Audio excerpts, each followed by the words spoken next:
Flash Gordon, hein, ce film normalement irregardable, un nanar superbe, oui je sais, il y en a qui vont objecter sans argument réellement pertinent et qui au gré des visions devient absolument jouissif. Vu le temps, notre piège marche à merveille, ils vont se lancer à ma poursuite.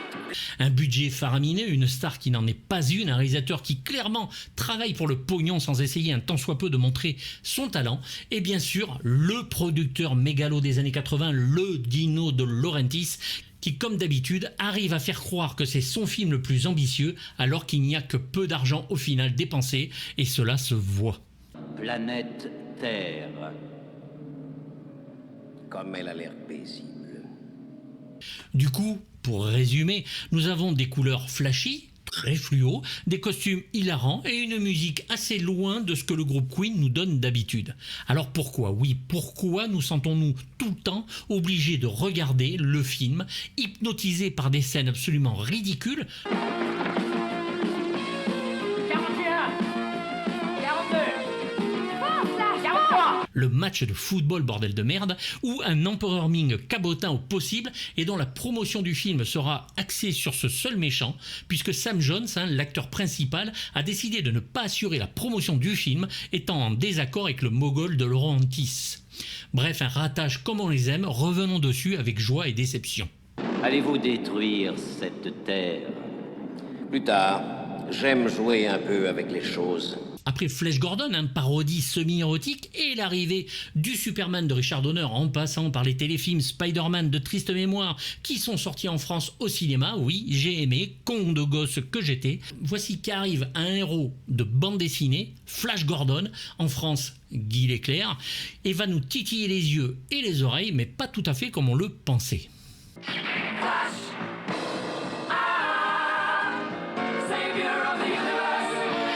De la grosse science-fiction, hein, donc, avec un budget de 40 millions de dollars, une somme absolument démentielle à l'époque qui nous fait espérer une qualité de film indéniable et aux effets bluffants, naïfs que nous sommes. Le film va bider comme jamais avec seulement 27 millions aux États-Unis et 1 189 000 spectateurs en France. Pas de quoi pavoiser, c'est un échec.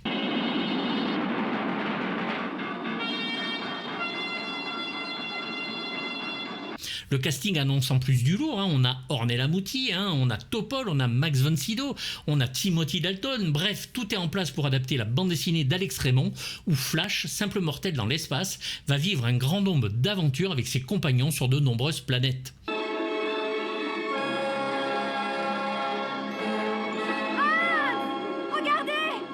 Malgré l'éviction du premier réalisateur Nicholas Rugg, sûrement trop exigeant, l'on attend à l'époque la sortie de ce Flash Gordon version 1980. On a appris depuis qu'apparemment Nicolas Rugg voulait tourner le film de façon Flash Gordon. Voilà, mais bon, passons. Bonjour. Nous sommes des terriens. Amis.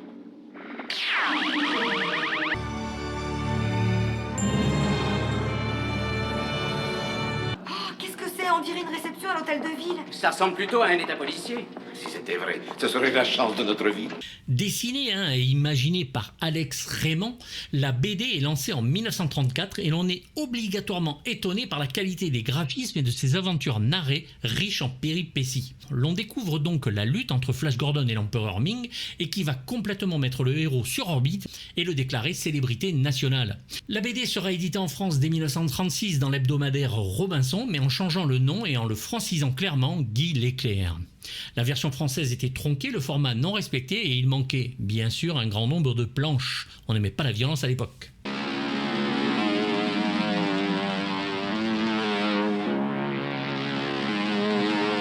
L'édition s'arrête avec la Seconde Guerre mondiale et reprendra bien après mais en noir et blanc.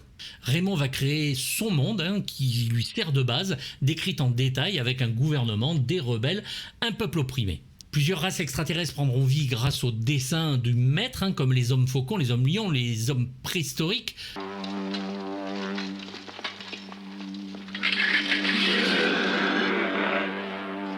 Bref, un univers absolument démentiel qui fera de la BD un classique instantané avec des princes, de l'action, de l'amour, un armement de fou et une évolution du dessin permanent où visage et paysage évoluent constamment.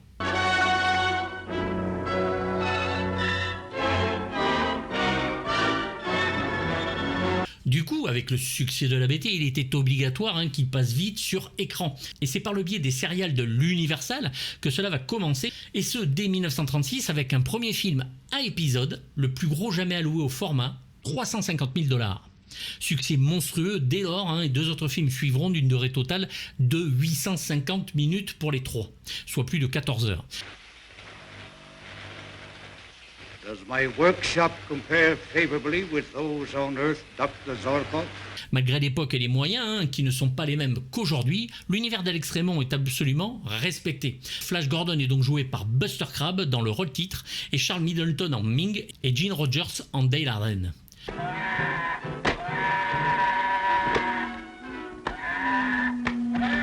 Suivront Flash Gordon Trip to Mars en 1938 et Flash Gordon Conquers the Universe en 1940, où Dale Arden est joué par Carol Hughes. Plusieurs adaptations de Flash Gordon vont être faites de par les uns.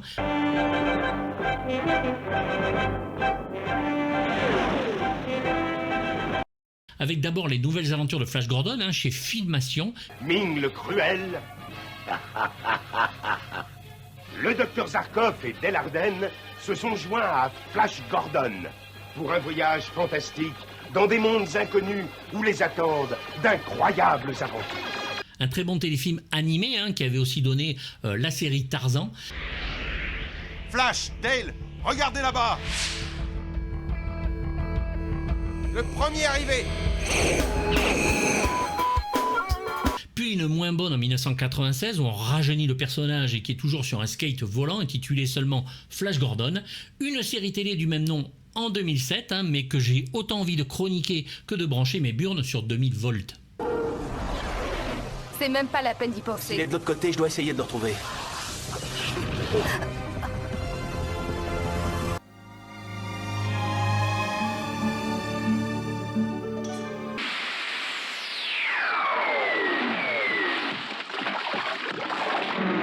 Lorsque Nicholas Roeg, l'homme qui venait d'ailleurs, a un travail sur Flash Gordon, il le fait aussi sur sa suite en même temps, façant Superman 1 et Superman 2. Roeg et Hodge discutent ensemble de qui pourrait réaliser la suite, mais Roeg et De Laurentiis vont bien sûr avoir des divergences d'opinion, et ce sera donc finalement Mike Hodge qui va réaliser le film en ne voulant surtout pas faire de suite. Hodge a réalisé Get Carter, la loi du milieu avec Michael Caine, Damien, la malédiction 2, la suite de The Omen, la malédiction de Richard Donner, ou l'irlandais A Prayer for Dying avec Mickey Rourke.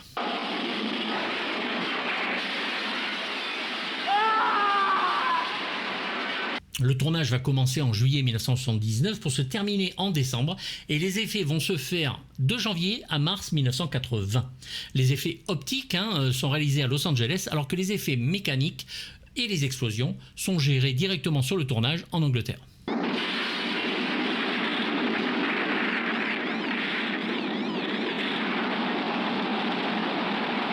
C'est George Gibbs qui va s'occuper des effets mécaniques et comme d'habitude, avec le dino, faut pas que ça coûte cher en effets optiques et c'est encore la firme de Frank Van der Veer qui va malheureusement s'en occuper et à l'instar du Dune de David Lynch ou du King Kong de John Guillermin, ici c'est une horreur avec des fonds bleus absolument non maîtrisés et des maquettes dégueulasses.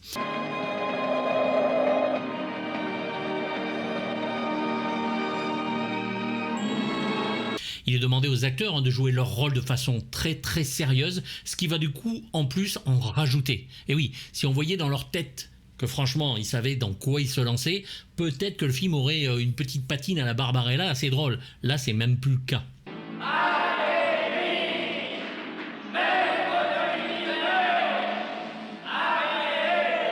Très proche des serials dans son approche et il est aussi dans ses décors et ses costumes, sans essayer un tant soit peu de moderniser la chose ou du moins de les rendre acceptables aux yeux des spectateurs.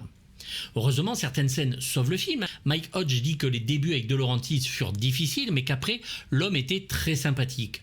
Quand on lui pose par contre la question de savoir s'il retravaillera avec lui un jour, sa réponse est un non bien senti.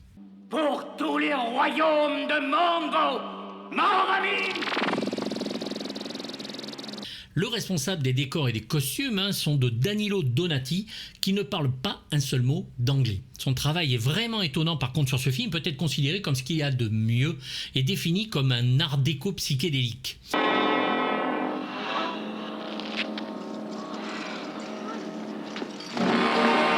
Futuriste et compliqué, hein, ses décors et costumes donnent au film le petit plus qui en fait cette œuvre indescriptible mais qui fascine, nous obligeant à regarder de temps en temps. Donati a travaillé avec Fellini, Visconti, mais surtout Pasolini, avec qui il va travailler sur de nombreux films. Avec Zeffirelli, il aura l'Oscar des meilleurs costumes pour le Roméo et Juliette, puis un second pour le Casanova de Fellini. Le tournage n'en fut pas plus facile avec la barrière de la langue, mais Hodge tient la barre et explique bien que le film fera très années 40, démodé et innocent, mais positif. On assume. Flash Gordon, demi d'ouverture des New York Jets. Je les avais kidnappés dans un ultime effort pour sauver la planète Terre. Au scénario, nous avons encore Lorenzo Semple Jr., un scénariste à succès sur la série des Batman de 1966, Papillon de Franklin J. Schaffner, Les 3 jours du Condor de Sidney Pollack, Le King Kong et le China, Reine de la Jungle de John Guillermin, ou Le Jamais plus jamais de Irving Keschner qui va nous donner cette histoire adaptée par Michael Allin. Le film est quand même amusant, ce Flash Gordon, et on peut se demander si cela est fait exprès vu le travail du bonhomme sur les Batman. Certains dialogues sont étonnants avec des effets moyens qui en rajoutent au culte de l'entreprise.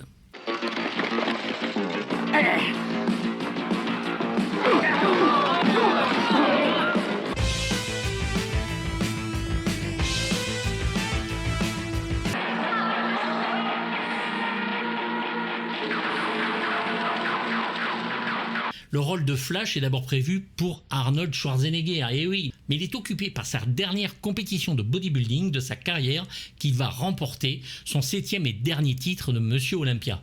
C'est donc Sam Jones qui va être choisi par la belle-mère. Oui, par la belle-mère de Nino De Laurentiis après l'avoir vu dans une émission à la télé, The Dating Game.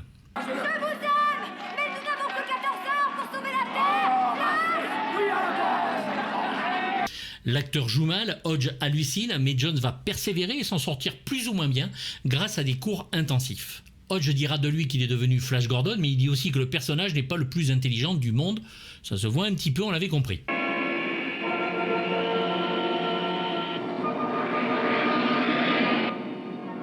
Alors Sam Jones ne sera pas le plus grand acteur du monde, certain, mais je vous conseille le petit téléfilm sympathique de 1987, The Spirit, de Michael Schultz, qui reprend la bande dessinée de Will Eisner et il y joue le rôle titre.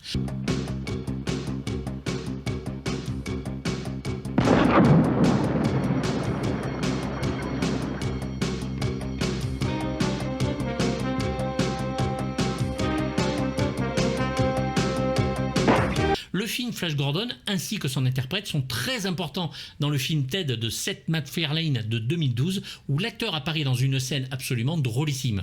Il est doublé ici par Michel Paulin qui est connu pour ses voix de Sam Waterston dans les séries New York Police, Judiciaire, Unité Spéciale, Cour de Justice. Vous êtes ravissante. Oh, c'est mon maquillage. C'est un cauchemar qui va finir. Oui, je suis d'accord avec vous. Melody Anderson interprète la belle Dale Arden, malgré des dialogues franchement ineptes. Flash Gordon est son premier film et enchaînera sur Réincarnation de Gary Sherman.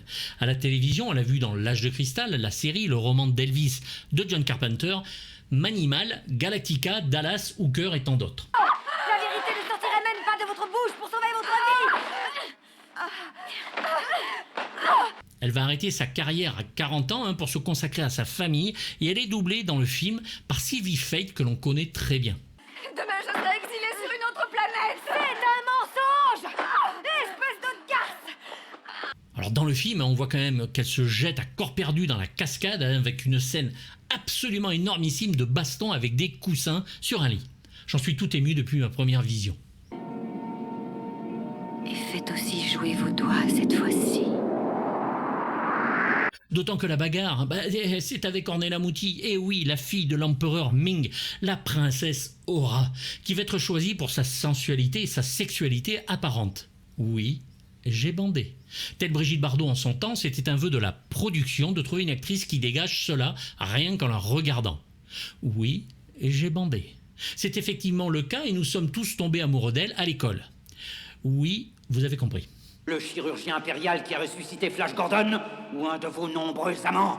Votre jalousie morbide fait de vous un malade. Elle se fait torturer dans un costume très moulant.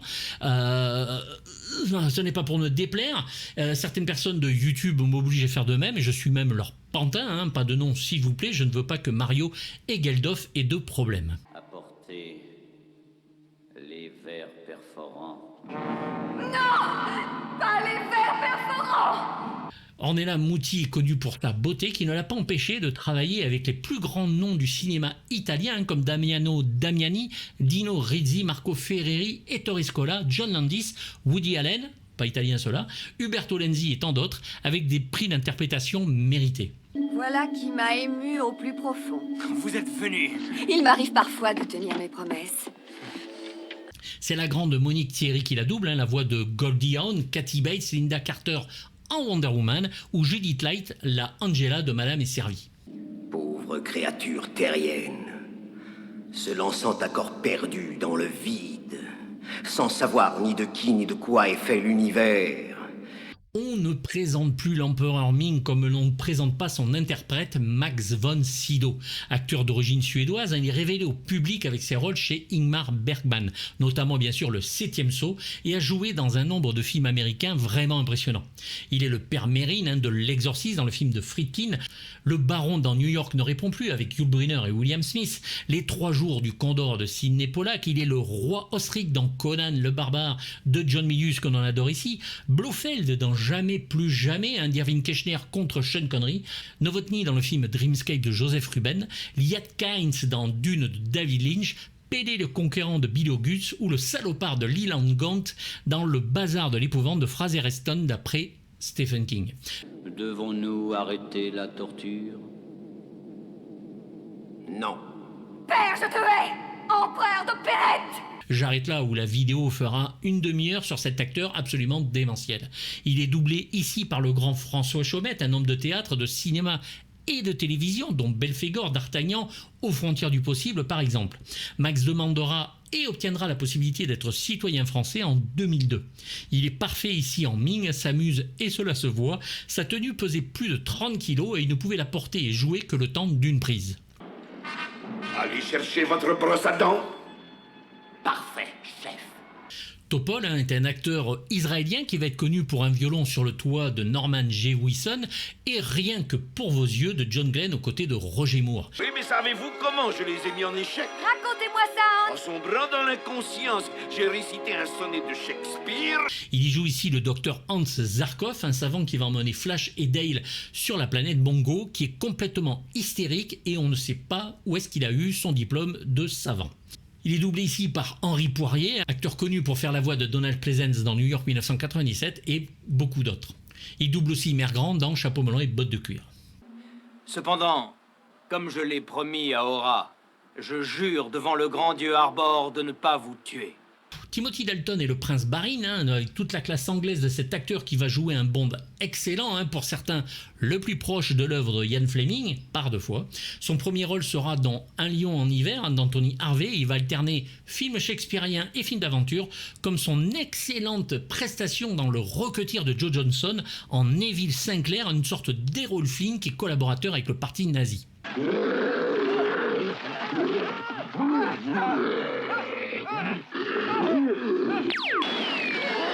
Il va jouer dans de nombreux films et séries, dont Doctor Who, Chuck, Penny Dreadful en Sir Malcolm Murray, excellente série où vampires et monstres sont affrontés par une ligue des gentlemen extraordinaires dont Eva Green y est superbe. À partir d'aujourd'hui, que toutes les espèces de Mongo vivent dans l'amour et dans la paix.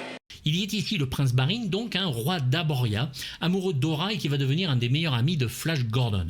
C'est le grand Bernard Murat, voix de Richard Dreyfuss, Woody Allen, Al Pacino, Bruce Lee dans Kato dans Le Frelon Vert ou le Fonz dans Les Jours Heureux.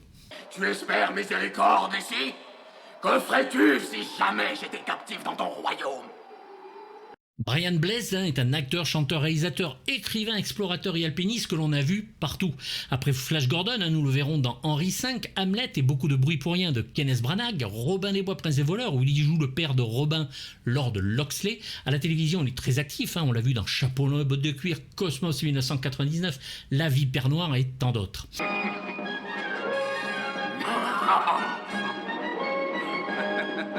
Hé, Vulcan!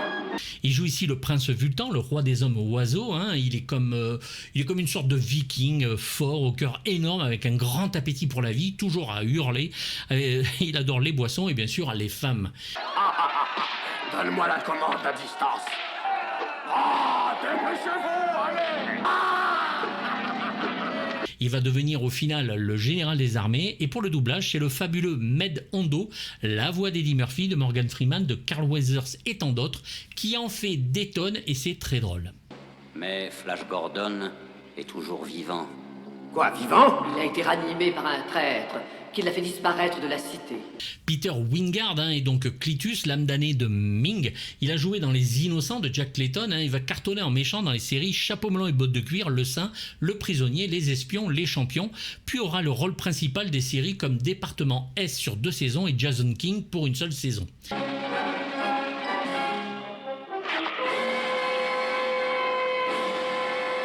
C'est le grand, que dis-je, l'énormissime acteur de doublage Jacques Thébault qui fait ici sa voix, comme celle de Steve McQueen, Roy Scheider, Patrick McGowan, Robert Conrad sur toutes ses séries, Sherlock Holmes pour Jérémy Brett et plusieurs méchants de Columbo.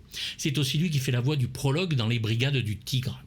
Avant la retransmission de la cérémonie, toutes les chaînes vont diffuser pour votre divertissement l'exécution des traîtres. Mariangela Melato joue Kala, lieutenant de Clitus, adepte de la torture. Elle joue dans un grand nombre de films italiens et aura des prix d'interprétation pour cela. C'est la grande Micheline Dax, voix iconique du doublage et grande actrice qui donne sa voix au personnage. C'est surtout bien sûr dans le Muppet Show que sa voix restera, puisqu'elle y fait Miss Piggy et plein d'autres personnages. Elle chante aussi, cartonne au théâtre et joue dans des séries télé et cinéma.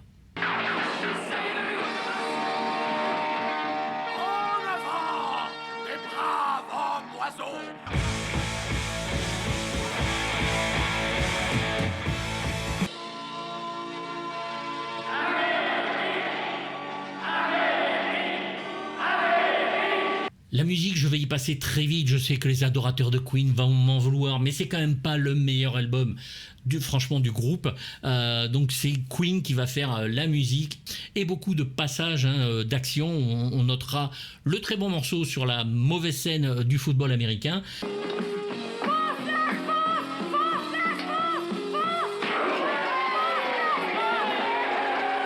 Et les morceaux symphoniques sont de Howard Blake, qui est connu pour son score sur les duellistes de Ridley Scott. Nous avons donc un mélange de rock, de musique symphonique. Ça fonctionne, je ne vais pas dire que c'est mauvais, mais c'est pas quelque chose qu'on écoute tous les jours, en tout cas moi. Reste que le 45 tours du thème Flash Gordon, avec beaucoup d'extraits de films à l'intérieur, va cartonner. J'avais acheté le 45 tours à l'époque. C'est vraiment un morceau iconique et qui reste, on est d'accord.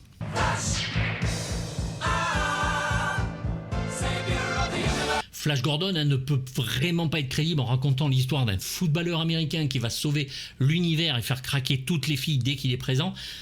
Mais on l'aime justement pour ça.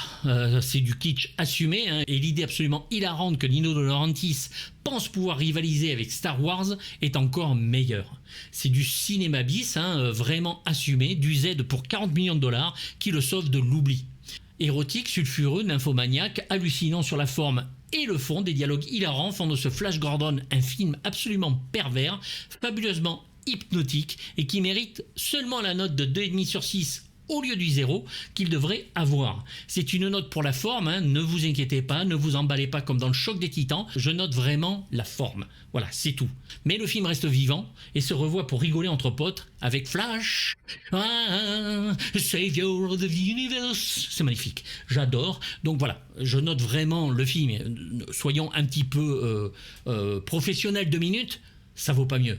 C'est comme le Choc des Titans, vous regardez les scènes, ça ne vaut pas mieux. Je ne critique pas les effets pour le Choc des Titans, je critique le réalisateur. Et là, c'est pareil. Les effets sont vraiment, ça nous sort du film tout le temps. C'est vraiment, voilà, c'est dégueulasse en tant que film. Mais voilà, j'adore le regarder. De temps en temps, je me passe un petit extrait, au moins 1 fois, 2 fois, 3 fois, 4 fois par an. C'est drôle que ça, on peut plus. Il y a des dialogues, mais bon, comme vous avez pu le voir dans les extraits. Donc voilà, ne m'en voulez pas comme la dernière fois, sinon je vais mettre un message épinglé au-dessus. Je note juste l'œuvre, mais je ne note pas le fantasme. Pouce haut, pouce bas, n'hésitez pas à me le dire. On parle dans les commentaires, et puis je vous dis à très bientôt pour du gros lourd. Bye bye, pensez à vous abonner.